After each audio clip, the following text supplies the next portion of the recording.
Bonjour Sylvain Massé, comédien, homme de théâtre, homme politique également. Salut Charles, tu vas bien? Oui, ça va bien. Ah, c'est Content toujours de un te plaisir recevoir. de me retrouver ici. Hey, c'est super beau vos nouveaux studios. Oui, Bravo, hein? là. Ah, c'est fantastique. Oui, c'est oui, oui. Ben, comme je te disais, c'est un peu gris quand il fait soleil Oui. comme aujourd'hui, Oui. mais bon, on accepte la chose puisqu'on a un invité incroyable. Ça prend un pour en connaître un autre. Ben oui, tout à Hey, dis-moi, Sylvain, on parle d'avoir haute. Oui, c'est un des secrets, c'est malheureusement un des secrets bien gardés de la ville de Longueuil. Malheureusement, à Longueuil, il y a plein de pépites dont on ignore le nom, dont on ignore ce qu'on fait. Pourquoi c'est le même? Ben, c'est une question c'est une question de volonté, c'est une question de choix. Est-ce qu'on met en avant, est-ce qu'on met en valeur nos créateurs, nos artistes? C'est ça, pour moi, on a encore beaucoup Est-ce que à ça fait améliorer. gagner une élection? Si Non. on le met devant. Non, OK. non. On va être honnête, là. On a la Non. réponse. On va être honnête, non. Mais est-ce qu'on améliore la qualité de vie de nos concitoyens? Est-ce qu'on Sans crée doute. un environnement? Est-ce qu'on crée une vie de quartier? Ça prend la culture pour redorer nos quartiers. Bien puis, plus le fun d'avoir un théâtre au coin de ta rue qu'un pawn shop. Là. Oui, Hein? oui, Qu'on se oui, le oui, dise. oui, oui, oui. Alors, à voix haute fait partie du ROPAL. Tu as peut-être entendu parler du ROPAL. C'est le regroupement des organismes professionnels artistiques de Longueuil. Donc, on est 14 organismes. Donc, à voix haute, ce qui est fantastique, c'est un organisme qui a pour mandat de faire la promotion de la littérature par le biais de spectacles ou bien par le biais d'événements culturels. OK. Donc, ça a été fondé à Joliette en 2007 par Linda Amiotte, qui est une auteure et une... ça me rentre jamais dans la tête, ça, ce mot-là. Elle est aussi... Parodontiste. Non, elle est éditrice. Autrice et éditrice. Donc, N'importe quoi, excusez-moi. ils ont créé ça à Joliette en OK. 2007, et Richard Fortin. Et ils ont immigré à Longueuil et en 2014. Puis, moi, j'ai rencontré ces gens-là. J'ai eu un coup de foudre artistique incroyable. Donc, depuis ce temps-là, je fais partie du conseil d'administration et je travaille comme lecteur. Je travaille aussi comme mise en lecteur. Puis, OK. on fait de la direction artistique. Juste pour les gens qui nous écoutent, c'est quoi la différence d'une mise en scène, en fait, d'une lecture et d'un spectacle où c'est pas une lecture? Le texte est au centre, on le devine, mais c'est quoi une mise en lecture par rapport à une mise en scène? Ben pour moi, je pars du principe que l'heure du conte, c'est pas juste pour les enfants. Malheureusement, on s'imagine qu'on fait juste raconter des histoires aux enfants. Donc, pour Ouais. moi, la mise en lecture, c'est... quand tu assistes à un spectacle de à voix haute, tu es assis, puis ce qui est mis en valeur, c'est le mot, c'est le texte. Donc, tu as deux comédiens professionnels debout devant des lutrins qui vont lire un collage d'extraits d'une œuvre littéraire. Volontairement, à voix haute, on va pas lire d'extraits de théâtre, on va vraiment lire des extraits de romans pour se différencier, justement, d'un spectacle de intéressant, lecture ça, publique. quand Donc, même. oui, Ouais. puis déjà, tu vois, depuis 2007, il y a 140 œuvres de 90 auteurs différents qui ont été mis en lecture. Pendant la COVID, on a fait plusieurs événements, parce que pour moi, ce qui est important, c'est la démocratisation de la culture. Souvent, on fait les spectacles pour beaucoup de personnes, mais nous, on a eu un projet extraordinaire auprès des personnes âgées, auprès des résidences de personnes âgées, des CHSLD, parce que malheureusement, il y a plusieurs de ces personnes-là qui ont pu la santé pour aller à la rencontre de la culture. Certains n'ont plus l'énergie pour sortir ou la forme physique pour aller au théâtre. Oui. Alors nous, on va chez eux. On va faire des lectures Dans la maison ou dans dans la les maison, dans les résidences? résidences, dans les bibliothèques, dans les maisons de la culture. Donc, nous, on est très mobiles. C'est deux comédiens, deux lutrins. On a une formule avec musiciens, on a des fois des formules avec conférenciers, mais la majeure partie de ce qu'on fait, c'est deux comédiens avec des lutrins où on lit des extraits. Puis, vraiment, moi, je dis toujours, Linda a un pif incroyable parce qu'il y a plusieurs des lectures qu'on a fait qu'on ne peut plus faire parce que les droits sont achetés pour faire des séries télé. OK. La vieille, la petite et le vieux, Cocum, le boulevard. Donc, il y a plein de lectures que nous, on fait depuis des années qu'on ne peut plus faire parce que quelqu'un a fait « Hey, c'est donc bien bon, ça. On va en faire une série télé ou un film. » Ben, c'est intéressant quand même. Donc, Tout à donc ça veut dire que c'est pas n'importe quoi qui est lu au monde. Ah non, absolument Hein? pas, absolument pas. Il y a Puis une nous, on a volonté eu... d'aller porter quelque chose d'intéressant. Ben, un des projets qu'on a fait à Longueuil, dont on est très fiers, c'est à la bibliothèque Raymond Lévesque. Il y a un sentier littéraire dont on met en évidence, donc sont mis en évidence des auteurs de Longueuil. OK. Et nous, ce qu'on a fait, c'est on a lu les extraits. Donc, on a fait des capsules de présentation qui est l'auteur, pour présenter l'auteur. On en a fait deux versions. Une version pour les enfants, une version pour les post-enfants, là, les adultes. Et puis, en plus, on a des extraits de l'œuvre. Donc, si vous allez à la bibliothèque Raymond-Lévesque, il y a le sentier, il y a des panneaux d'interprétation, vous balayez le code QR, puis vous allez nous entendre lire des extraits.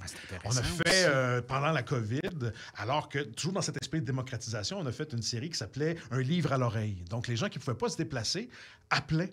Donc, on entendait, on lisait, on a lu des extraits de courts textes, 20 minutes. Donc, pendant 20 minutes, tu es au téléphone. Il y avait plusieurs personnes. Il y avait un rendez-vous téléphonique. Oui. Et les gens appelaient et on lisait des courtes œuvres. Il y a plein de reportages qui ont été faits là-dessus. Oui, puis on a fait aussi, on en a fait des livres à relais. Donc, le faites-vous toujours? Pour le moment, non. Ça pourrait être une bonne idée quand même. Oui, bien, nous, c'est là où nous... Les gens qui ne peuvent pas se déplacer puis qui aiment lire, mais qui ne peuvent plus lire non plus. Bien, c'est là où je veux en venir aussi. Pour moi, quand je dis qu'on est un secret malheureusement bien gardé, c'est que nous, on n'est pas un producteur. Donc, nous, on produit des œuvres, mais c'est clair que si les bibliothèques n'achètent pas le projet, ou si les municipalités ou les RPA, bien, nous, on est un peu à la remorque. Et ce que je comprends de ce que tu me dis, je te connais tellement, Sylvain, que ce que tu me dis, c'est que c'est le cas ici. Les gens achètent peu.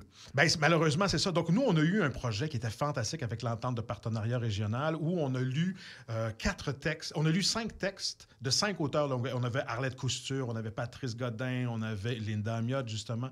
Donc, on avait 5 textes qui étaient lus par 10 comédiens professionnels longueuillois. Puis on a fait des lectures dans les résidences. Donc, on a fait 20 résidences. Puis l'entente de partenariat nous permettait d'offrir ça à un prix très, très, très minime pour les RPA. Évidemment, les RPA n'ont pas les moyens de payer une lecture complète avec 2 comédiens. Donc, nous, on a fait justement, on vient de faire une demande au Conseil des arts de Longueuil parce qu'on aimerait ça perpétuer ce projet-là. Parce qu'en ce moment, je vais te le dire, ce qui me fait de la peine, c'est qu'il y a des résidences qui sont plus aisées que d'autres. Donc, il y a plusieurs résidences qui ont continué à acheter le projet. Donc, nous, on continue à faire... On a vu en période COVID qu'il y en avait qui avaient plus de moyens que d'autres. Oui. Puis là, et encore maintenant. Ouais. Puis donc, on continue à faire des lectures. Moi, je voudrais démocratiser parce que, pour moi, c'est important, l'heure du compte. C'est pas juste pour les enfants. Puis on veut aller où ils sont. Malheureusement, il y a plusieurs personnes qui n'ont pas la capacité de tenir un livre. Donc, si on n'est pas là pour leur lire l'histoire... Et je te dis, la réponse est toujours exceptionnelle parce que les gens sont toujours étonnés. Les gens qui viennent voir une lecture pour la première fois, puis tu vois, j'ai dit voir une lecture, c'est très drôle. Rapidement, ils réalisent que, OK, il n'y a pas de costume, il n'y a pas de décor, il n'y a pas de déplacement. Alors, ils ferment les yeux et là, ils sont portés par les mots, par la force des mots. Et nous, notre objectif, c'est après un collage d'extraits, c'est les gens disent, hey, ben là, je veux lire la suite, c'est parfait. Mon travail est fait. Hey, j'ai beaucoup aimé cet auteur-là. Des comédiennes de talent, donc la compréhension du texte, il y a aussi la livraison qui est là. C'est extraordinaire. Donc, la mise en lecture, tout le travail, c'est ça, c'est de mettre en forme, parce que c'est pas juste une lecture bête, là. C'est vraiment très interprété. Toute la richesse, toute la force de l'interprétation. Il y a des questions qui se sont posées d'avance. Là, donc, c'est un enjeu, c'est important. Il faut faire il faut porter ces lectures-là ici, sur la Rive-Sud, ici à Longueuil. On a beaucoup de bibliothèques, on a beaucoup de maisons de la culture. Bon, on n'a pas beaucoup de maisons de la culture, mais on a des bibliothèques, on a des résidences. Il y a moyen d'être plus présent sur notre territoire. Il y a moyen, parce que nous, j'ai toujours un malaise, moi, de dire, hey, comment ça se fait que systématiquement, on va à Varennes, puis on va à Boucherville, puis on va à Saint-Urbain. En dehors. Ben oui, on est très, très, très connus. Mais quand je dis connus, là, Laval, Montréal, Joliette, Lanaudière, on a fait des lectures en Gaspésie, en Estrie. Puis, ce qui me fait de la peine, c'est que c'est à Longueuil qu'on lit le moins. On le fait peu.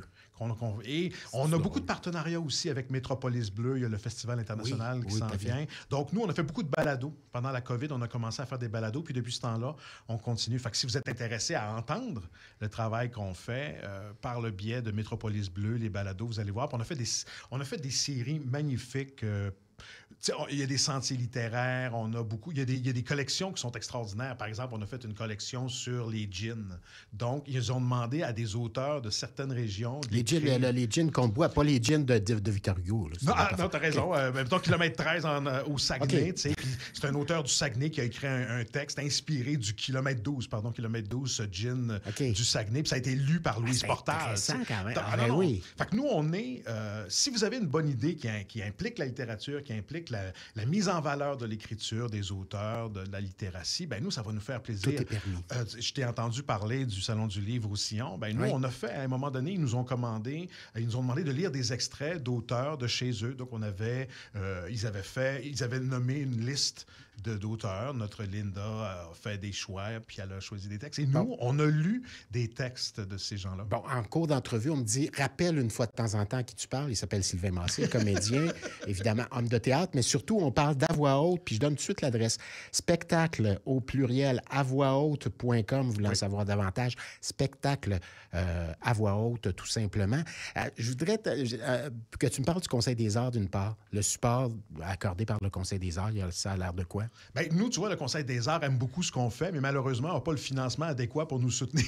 Okay. Tu sais, en ce moment, moi, ce qui m'attriste, c'est que le CAL n'a pas les moyens de son mandat. Donc, le CAL voudrait soutenir le ROPAL, les organismes du ROPAL, mais malheureusement, moi, je dis toujours, il y a du riz pour 3 000, mais on est 30 000 à table. Donc, tant et aussi longtemps que le Conseil des arts n'aura pas une enveloppe adéquate pour pouvoir soutenir. Parce que, tu vois, nous, jusqu'à preuve... Et je continue à dire que le CAL est essentiel. Puis c'est un privilège. Les gens ne réalisent pas qu'il y a très peu de... Il y a le Conseil des arts ailleurs, non? Il y a 3 villes au Québec qui ont un Conseil des arts qui soutient les artistes. Donc, c'est une richesse... Montréal, Québec, puis ici. Non, même pas Québec? Non, c'est Saguenay.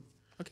Donc, tu sais, il y a quelque chose de... c'est vraiment exceptionnel. Ben oui. C'est un privilège qu'on a, mais il n'a pas les moyens de son mandat. C'est-tu ici qu'on se dit que les artistes, puis tu peux m'engueuler si tu veux, les artistes d'ici, les artistes qui habitent ici à Longueuil, gagnent leur vie à Montréal. Puis ici, c'est de la banlieue. Puis ceux qui gagnent leur vie ici, c'est parce qu'ils n'ont pas de job, tout simplement. Donc, Culture Montérégie a fait une étude. Là, on embarque dans les lieux de diffusion. Je veux dire, comme on n'a pas d'équipement adéquat en diffusion ou en création, on est obligé d'aller... L'orchestre symphonique est obligé d'aller ailleurs. Les artistes, puis c'est pas juste en art de la scène, là, les arts visuels, c'est pareil. Exposé en art visuel, on est obligé d'exporter le talent. Théâtre de la Ville, il y a quand même des salles intéressantes, autres que Pratt-Whitney puis Jean-Louis Millette, pour des plus petits spectacles, non? Ça fait longtemps que tu n'es pas allé au Théâtre de la Ville. Là. Ça va pas très bien.